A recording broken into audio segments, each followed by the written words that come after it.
Ladies, gentlemen and all variations thereupon, you may have heard me say in several of my other videos that my vision is not great.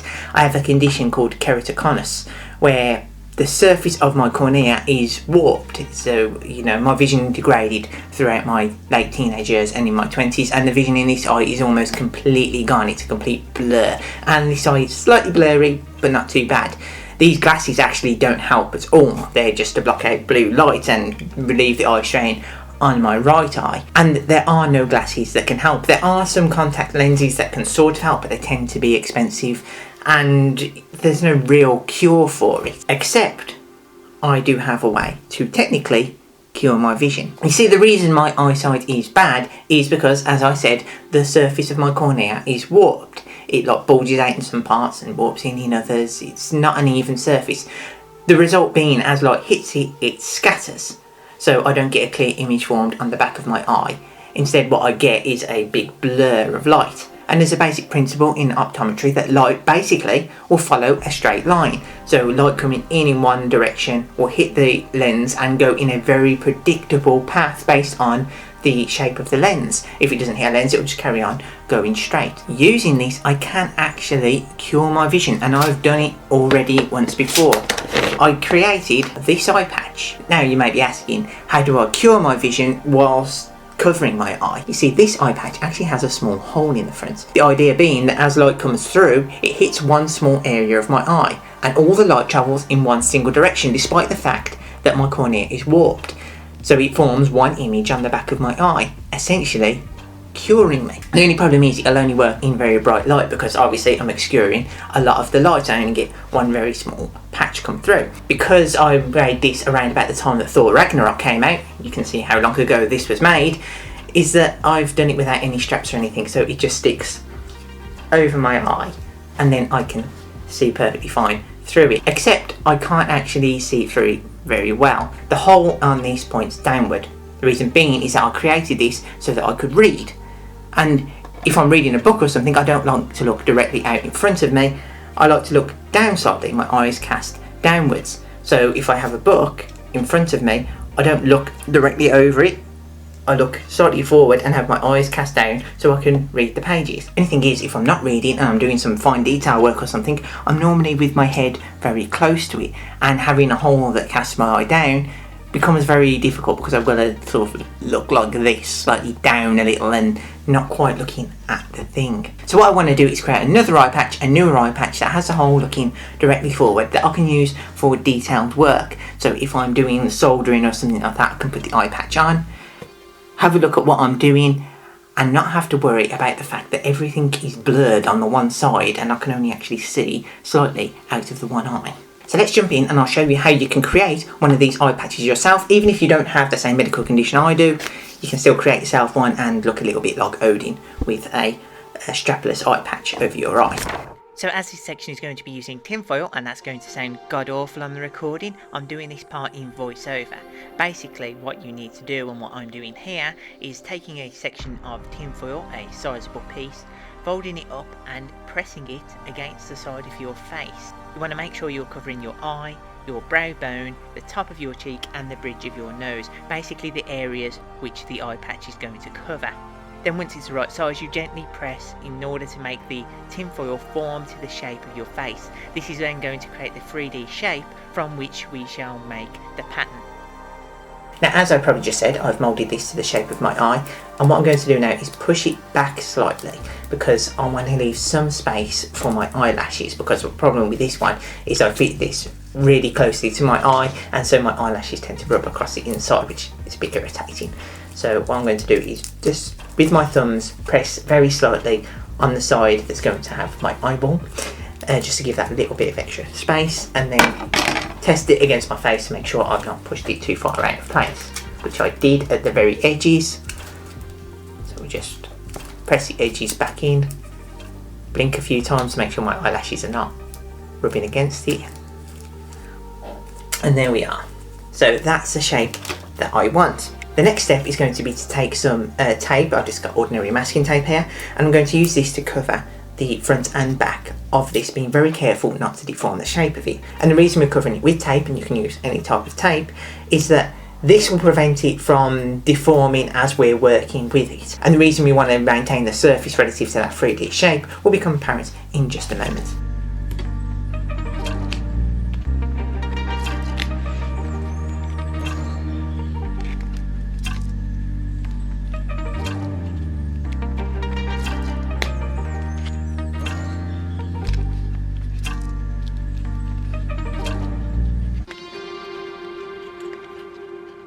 Right, so now that I've covered that in tape, what I'm going to do now is test it against my eye one last time to make sure I've not warped it too much by putting the tape on. And I'm going to give it a little press if I need to, in order to make sure that it stays that same shape. Blink a few times to make sure it's not too close to my eyelashes.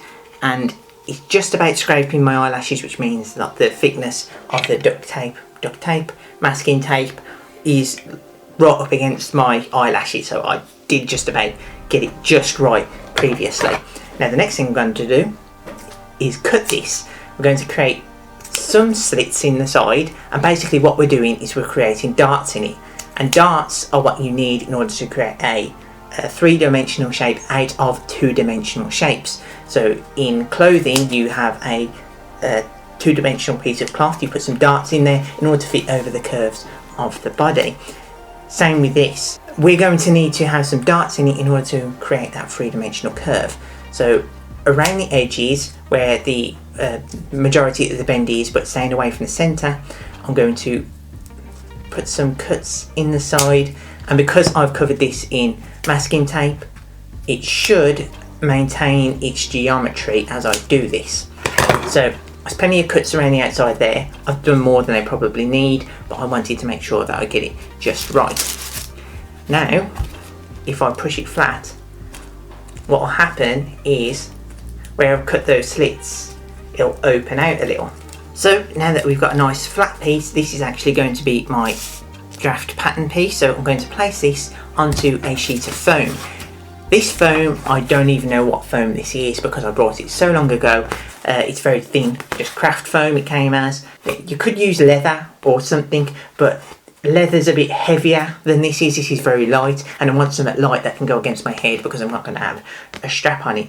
You could also probably create with a very stiff fabric if you wanted to go with that. That would still be light, but you know, fabric, it warps too much. I don't think that's going to be ideal. So I'm going to take the foam because it's rigid enough to be able to be used and yet light enough to be able to hold against my head with nothing more than little bits of double-sided tape. So obviously what we want to do now is place this strap pattern onto the foam and probably draw around the outside so we know exactly where to start cutting.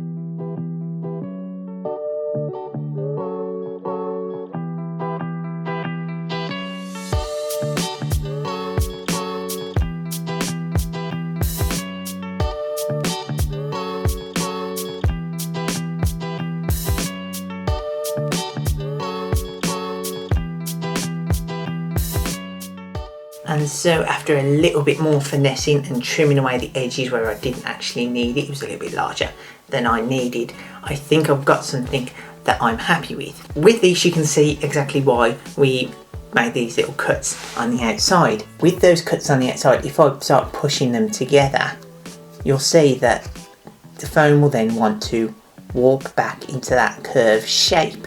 And when it's in that curved shape, that's the shape that I need in order to keep it away from my eye. That's how darts work. They shape a two-dimensional shape into a three-dimensional shape by removing excess. So what we need to do then is to permanently join those two parts together. The way I did that previously on this one was with super glue. The only thing is, my super glue seems to have cured in the tube. So I can either go down the shops now, pay for a whole new super glue and just, you know, work with it, or I can have a go at trying to use hot glue. Now the issue with hot glue is that I don't know how this is going to react to the heat. It could melt and then deform and then I'll have to start all over again. The other option is to use contact cement, but I don't really want to use contact cement either because contact cement doesn't dry straight away, and anything I use to sort of clamp it in place is going to risk deforming it and not creating an indent in the foam. Either that, or I've got to sit there for each one of them and hold it in place for long enough for it to set. So I'm going to try the hot glue because that sets pretty damn quick. If you're doing this yourself, just use super glue. I'm just lazy.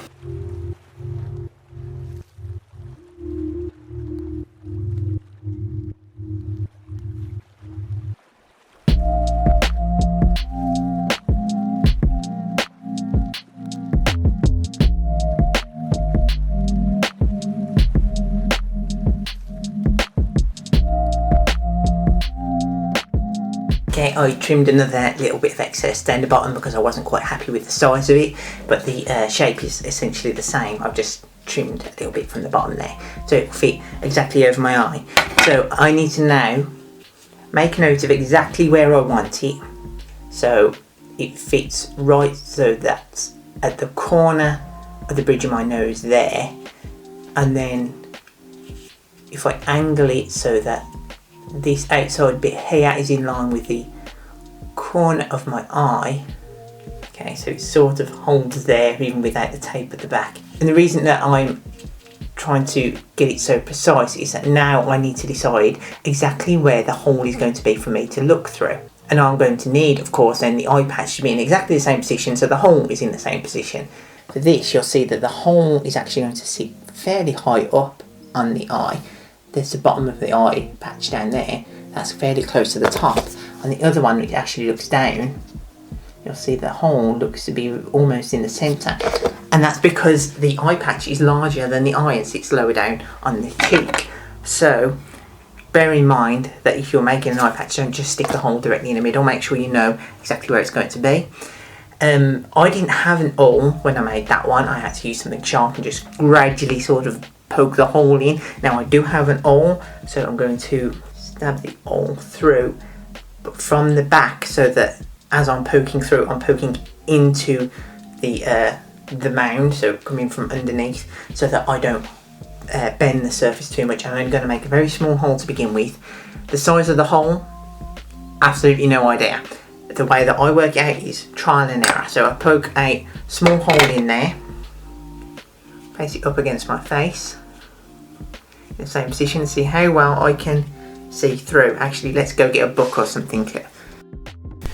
Right, so back with Lord of the Rings book. Not actually the Lord of the Rings, a book about the Lord of the Rings, because I'm that much of a nerd. So if I just close my right eye, my one good eye, I can't see myself in the viewfinder, and I can't really read the print on the front of that when it's even half arm's length. Arm's length, I think I have a chance. I had to get that close before I can read it. See, nope. So that is a bit too small, so I don't have enough light coming in, so that I can't see anything. Actually better off without it. So I'm going to put the awl in a bit further and wiggle it very slightly. Now let's try putting it on again. And I'm sorry I'm not getting any close-ups of me doing this, but I can only do this once. This is precise working. I can read the title of the book while it's down there, but it's a slight blur on it. Let's see if I can. You see the hole there? Just put this in now, and because it's a slightly blurry, just going to wiggle at the outside just to press the foam back a little bit and not actually make it any larger, just to press the foam away, and then see how that works. Slay me this dragon to avenge my father and win for yourself great glory, commands reign. It's not perfect, I don't have 20/20 vision by any means, but that's about as good as I'm going to get with a bit of foam.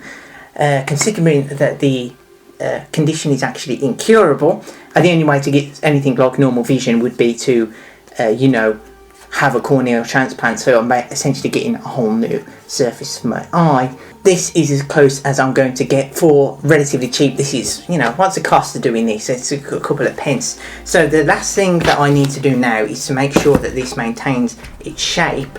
I'm going to cover the surface with a Mod Podge glaze. This one I painted afterwards in order to make it bronze, and the bronze paint's starting to chip away. I'm not going to paint this one, I'm just going to put a glaze over it just to try and make it a little bit more rigid so that the hole doesn't close up and fray. Then we're going to attach it to the face using these. Now these might be recognisable to some of the dress wearing people in the audience, in that these are, you call it body tape or tit tape, sometimes we call it, and this is used basically when you're wearing a dress without straps on and you need to keep everything in place. You can put this tape there to sort of hold things to you so it doesn't fall off. So that's just ordinary body tape, and it's safe to use on skin, and that's what you use on the back of the eyepiece just to keep it attached to the face.